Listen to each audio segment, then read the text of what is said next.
Esango nuke bertsoaren miopia dela, garai bateko diskurtso edo garai batean funtzionatzen zuten diskurtsoak oraindik ere zilegistatzea, baina horren gainean diskurtso horiek kritikatzeko edo lekuz kanpo dela ulertzeko ikusteko ezintasuna. Emakume musikariak asko gea, plazan topatzen gea eta alkarren babesa deu, musika eskolak ere emakumez beteta diteu, baina badalderdi bat oso maskulino izaten jarraitzen duna, ez?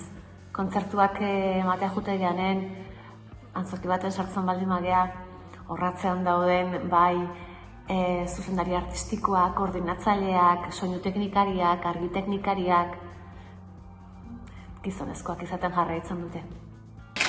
Bueno, abuke iruki larrosatik komunikazioa ulertuta zerbait zabalagoa moduan edo, eta azken baten norberak ze hartu eman daukan ingururarekin eta entzuko pertsonekin ikusten dugu badagoela miopia bat, agian gizonezkoak izaten duguna gure hitz egiteko eta komunikatzeko eratan nola erabiltzen ditugun modu patriarkalak, askotan paternalismoan jausten garela, eta horretan kostatzen zaigula ikustea, ez? Badaukagu hor findu beharra gure begira.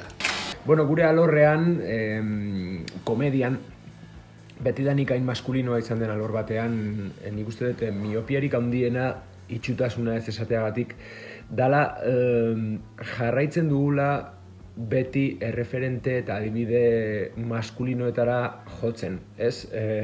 Beti komedia iturri izan ditugun erreferente berdinetara jotzen eta kosta egiten zaigula beste erreferente mota batzuk sortzea.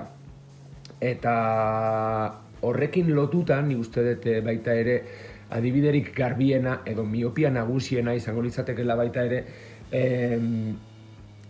emakumeentzako komedia iturri berberak erabiltzea beti. Esan nahi dut, badirudi emakumeek komedia atera dezaketela bakarrik beren amatasunetik, emakumetasunetik eta ez dakit bikote krisiak eta horrelako gauzetatik. Pixkanaka uste dut badela gauza bat aldatzen ari dena eta zorionez zabaltzen eta normalizatzen ari dena emakume komikoek edo zer gauzetaz hitz egin ahal izatea, baina zoritxarrez nik bizi izan ditut garaiak hori ezinezkoa zena guztiz, ez? Orduan, nik uste dut hori dela miopia edo itxutasun nagusietako bat aldatzen saiatu beharko ginatekena. Eskerrik asko.